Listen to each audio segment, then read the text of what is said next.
There's a strange idea circulating in the modern West that nations can be stripped of their history, flooded with strangers, governed by technocrats, and somehow remain cohesive.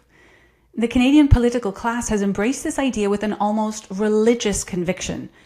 Normally we just call it DEI. But are we really testing whether the country can survive without a shared understanding of itself? Only consumers, service providers, and a managerial elite to shuffle them around like interchangeable parts. The philosophical foundations of this experiment is universalism, the belief that human beings are indistinctive, interchangeable units, that they can be uprooted, relocated, and dropped into anywhere in time or place without friction or consequence. My guest today has been thinking about this for a long time. Patrick Keeney is a philosopher turned essayist who critiques modern academia with the precision of a seasoned skeptic. He's a regular contributor to C2C Journal, and he blends classical liberal ideas with cultural commentary, challenging the intellectual drift of our academic institutions. In today's episode, we talk about his recent article about mass immigration, the civic consequences of it, and the underpinning assumptions of multiculturalism, and whether diversity is in fact our strength. I'm Melanie Bennet. This is Disrupted.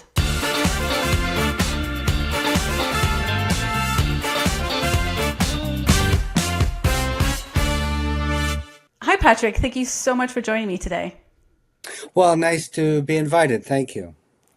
So your article, I believe it's National Sovereignty in the Age of Mass Migration, touches on some things that I've been thinking about a lot recently. So I'm really pleased that you were able to come onto my show and discuss these topics with me.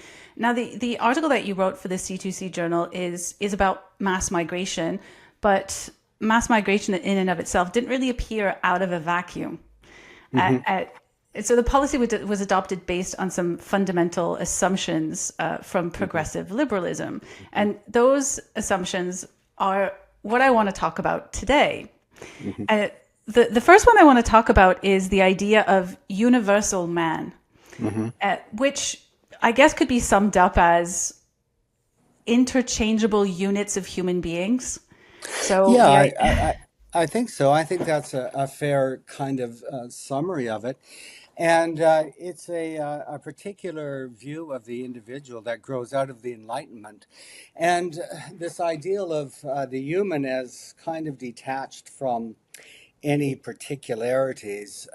The idea is that we are this autonomous, rational creature, fundamentally defined by choice. We make choices in the world. It's a very peculiar understanding of the human condition. I mean, it goes back to a debate, I suppose, between Edmund Burke and Thomas Paine. Are we simply rational creatures who think about our self-interest and calculate accordingly? Or is there something more to our condition? That is to say, are we embedded in communities? Do we grow out of a particular family, a particular nation, a particular time? So that's certainly what Edmund Burke thought, and that he thought the kind of understanding of the human as this abstract, disembodied creature was a philosophical mistake of the first order. That same kind of universal man, I guess, was given its most recent articulation in the theory of justice by the American philosopher John Rawls, this great magisterial book, which was published in 1971. And Rawls goes so far as to suggest that justice in the liberal state has to be articulated from behind a veil of ignorance, that none of us know what our situations would be in this world. And I mean, it's a powerful thought experiment, and nobody could deny it. But I think it proceeds from a fundamental flaw, that human psychology is not, you can't account for rationality from behind a veil of ignorance or from these abstract, understandings of the human condition. In that sense, I think Burke was right, to be very blunt about it. So one of the examples of this, I guess you could say, this cosmopolitan or elite idea that strangers and neighbors are exactly the same, that in universalism, you gave the example that well, you wrote about the example where parents shouldn't really prioritize their own children, but all children. Like, so that came up in your article. Can and you touched on just now about how this maybe is a fallacy. Maybe humans don't really think that way. Can you elaborate a little bit on how you think this might fail to consider things like how human psychology actually works in real life, or maybe some of the consequences that we're seeing now stemming from this mindset currently in Canada? Yeah, yeah. The cosmopolitan ideal is that we ought to treat all people everywhere equally with the same moral concern. And again, that's, I think, it comes from the Enlightenment ideals. And in theory, it's a noble aspiration that, our moral concerns ought to extend universally. But I think it overlooks something fundamental about human beings, and that is we are partial creatures. We love our own. We love our own children. We love our own spouses. We love our neighbors. We love our countrymen. And that's not because we think that they are perfect or because we think they are superior, but because they are our own. And this notion that we can extend this kind of love universally, I think strikes most of us as a very peculiar kind of idea. I mean, that my own kith and kin have no more claim on my moral deliberations than somebody on the other side of the world whom I'll never meet, it is a very peculiar thing to say. The late British philosopher Bernard Williams addresses this kind of dilemma. And, he says quite clearly that this partiality about our moral concerns is not a defect, but it's a necessity. It grounds our obligations, and it makes possible, I think, the very idea of loyalty, responsibility, and care.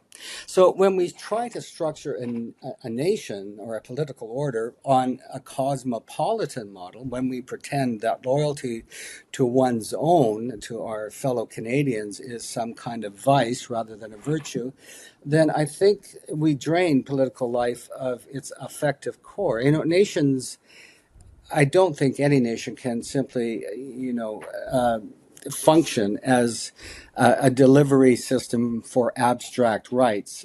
Nations require solidarity, and they require some sense of a common story, a shared sense of us, of who we are. And when we dissolve that in the cosmopolitan understanding, so too do we dissolve, I think, the basis for the transmission of civic culture. So we end up with a citizenry that no longer sees itself as, a moral community, but as perhaps a marketplace of entitlements, of the assertion of rights, something like that.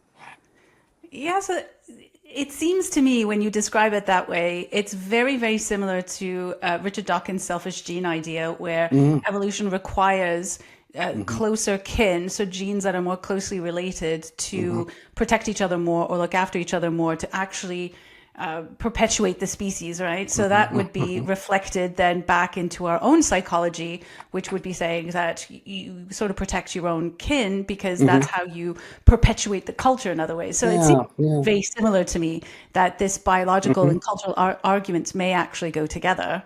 Yeah.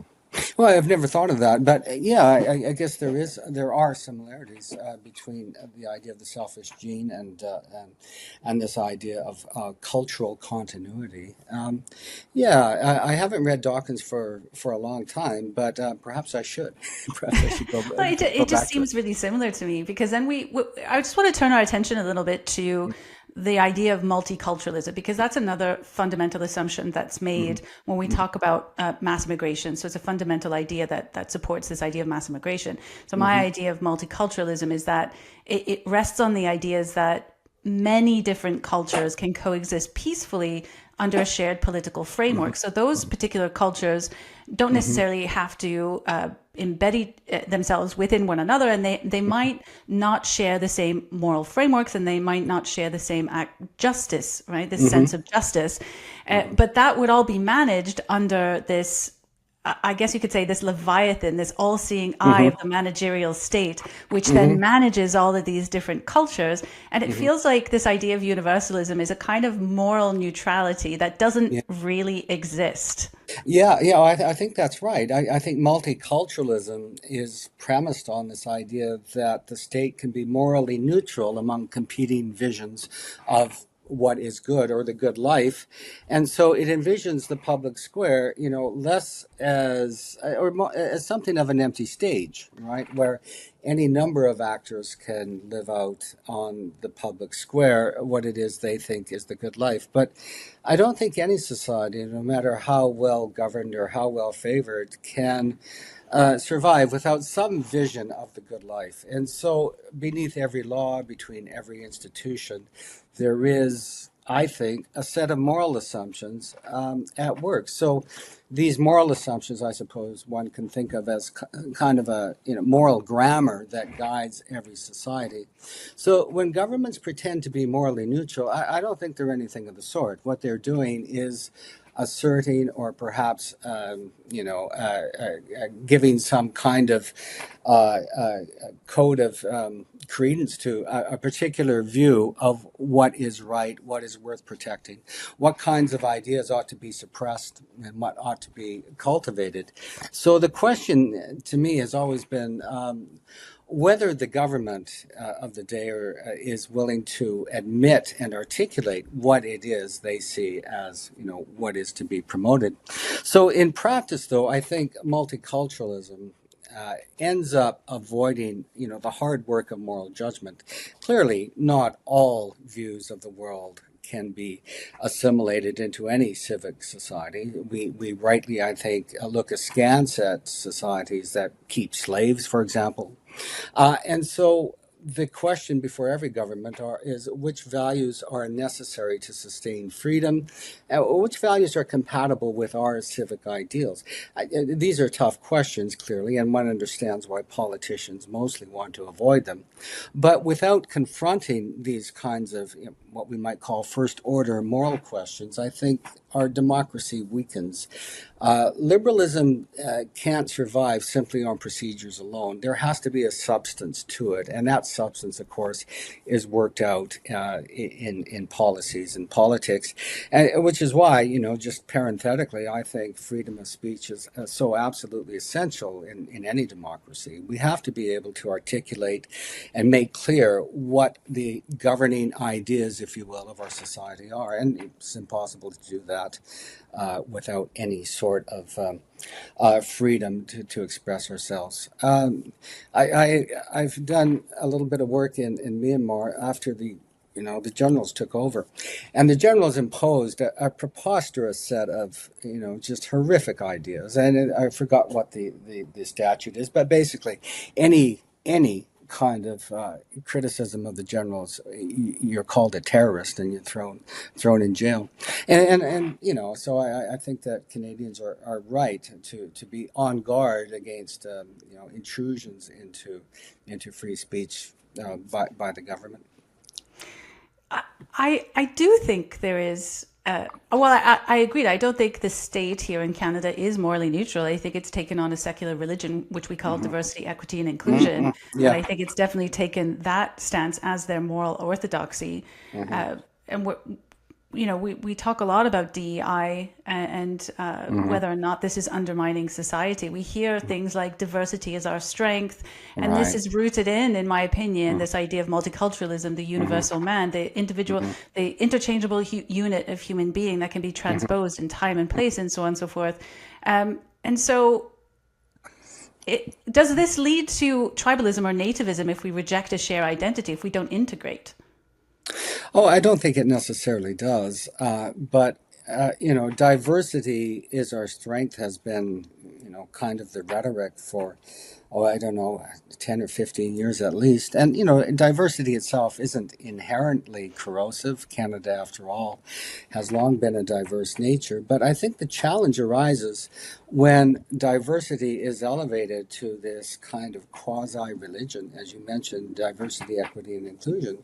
When we look at what that has done to some of our institutions, for example, I don't think it's a very helpful public policy. But when we elevate diversity to this, defining moral principle and the highest good a nation can aspire to, more so even than justice or good order or liberty, then I think it's an unfortunate kind of turn of events.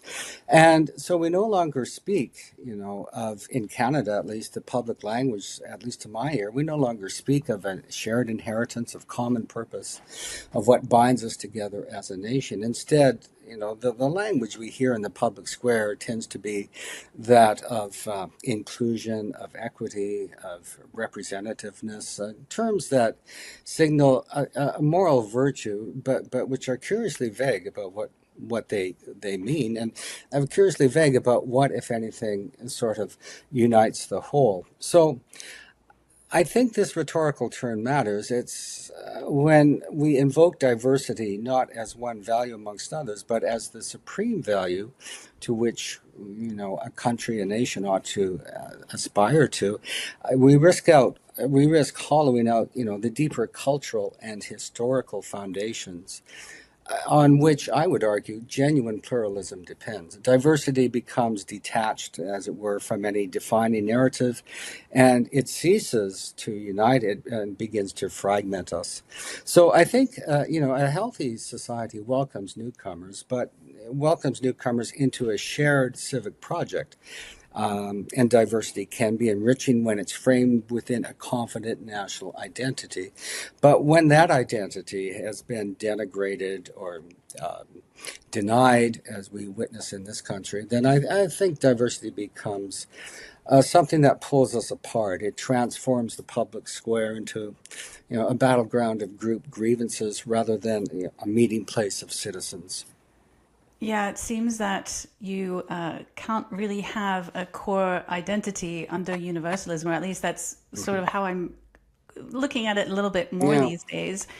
Speaking again of universalism, one of the areas that you don't talk about in your article is the concept or the frameworks of the human rights. So in Canada here we have universal human rights. It is based in universalism as far as I understand. And in many respects, it's also another kind of secular religion that brought on this DEI, diversity, equity, and inclusion, no core identity vision for Canada. But again, if I bring you back to the justice system, not all cultures have the same justice system. And I'll call one out specifically. Islam within the religion in itself has Sharia. Sharia is its own justice system integral to the religion in and of itself, which is very, very different from the principles of equality under liberalism, right? So multiculturalism assumes that they can all live side by side under the guidance and the management of the Leviathan. But here's a curious question. I'd be curious to know what you think about this. Isn't that, in some respects, another form of colonialism to assume that everyone across the world, everyone in Canada, all this multicultural society of different individual cultures, all should exist under this universalist human rights framework? Yeah, I think it is. I think it is a form of moral colonialism, to coin a phrase, something like that. And the idea that, rights are universal is itself problematic. And again, it's old news in many ways. Jeremy Bentham, the British philosopher, famously called human rights, nonsense upon stilts, by which he meant that rights needed to be tethered to a sense of the good, to a civic understanding, if they were to have, some sort of purchase in the political arena. He lost that debate, by the way. we seem to be living in an era of rights, and what one soon discovers, if you delve a little bit into human rights, which I have done a little bit, and you discover that they are promoting a very specific vision of the good, which might be, I guess, sort of summarized as Western, secular, individualist, that sort of thing. And those understandings of the human good, of human flourishing, have been exported, as it were, to all corners in the of the globe. So human rights, proceed from the assumption that all societies must conform to a particular ethical impulse or ethical template, regardless of their traditions, their religions. You mentioned Islam, regardless of their political cultures. And I mean, it's tricky work to distinguish what are, genuine moral rights from, I have the right to talk to you on YouTube, something like that. I mean, one of the problems inherent in the language of rights is just their ability to spread to every aspect of discourse, whether it's moral or non-moral. The Harvard philosopher Marianne Glendon is very good on this point, and she says in her book Rights Talk, which is quite old by now, but she points out that what rights discourse has done is eroded a serious political chat, political conversation. So when we import these idea of human rights, I think what we do is we are imposing on various parts of the world, under the idea of human rights, a certain kind of conformity to a particular understanding of human flourishing, which, of course, is what rights are when you strip it all away. How do humans best flourish? And again, it's tricky because we can't really deny that there are, moral intuitions that are universal. The prohibition against torture, against tyranny, against injustice, etc., can all be consumed under human rights. But I think it is a peculiar kind of understanding to think that rights ought to be the same in Paris or Ottawa or Washington or Phnom Penh or Bangkok. I mean, it just strikes me as a peculiar kind of assertion. Yeah, you talk about a few times in this conversation the good, the true, and the beautiful, which is a very Western way of looking at the world. And that made me think of also you brought up Roger Scruton when he talks about the oikophilia, or the love of one's own. And I loved that you brought this up in this article. But how do we defend the principles of loving one's own? Because it doesn't mean hating the other. Loving one's own doesn't mean hating the other. It's another thing that you brought up in there. But how do we defend that principle without falling into tribalism or nativism? Because ultimately, in a multicultural society where all cultures are equal under this Leviathan, who is one's own culture in a multicultural society? Well, oikophilia is a term that was coined by the late Roger Scruton, but it was coined, as a term of affection, not as a term of exclusion. And it's the idea that there is moral significance in the familiar. That is, there is moral significance in the world around us, in our neighbors, in our country, in our family. And you're quite right. I think every virtue has the potential to be corrupted in some sense. Aristotle famously talks about deficiency and excess. So if you look at oikophilia, I think it can certainly be turned into some kind of chauvinism, just as courage can become recklessness. So I think with the love of one's own, it's like every other virtue. We have to find that, Aristotelian golden mean, somewhere between excess and deficiency. But what has been true, I think, over certainly the course of my lifetime, we have had very few ideas, shall we say, that want to ground us and tell us that, what we have surrounding us ought to be the root of our love. And I think Scruton, did us a great service by coining that term and reminding us that we are to find, hospitality in the common, so to speak. So, again, the other thing to say is that oikophilia is the basis of hospitality. It invites the stranger in, but it does not tear down the house to do so. It offers a place at the table, but it anticipates that our dinner guests, if you will, carry on the metaphor, will be sociable and convivial and will respect the manners at the table. That's a rather strained metaphor, but we'll go with that. Yeah, I guess we'll have to find that out over time. hopefully we'll have more conversations in the public sphere about what it means to integrate, what it means to have a Canadian culture, and even what Canadian identity means. Listen, we've run out of time, but I loved our conversation. I'm so glad that you were able to unpack some of that with me today. Thank you, Patrick. Well, thank you, Melanie. Today's conversation was a bit more philosophical than usual, but I hope that it left you curious about the ideas that shape our country. Mass migration, multiculturalism, and identity politics are more than just policy debates for our managerial overlords.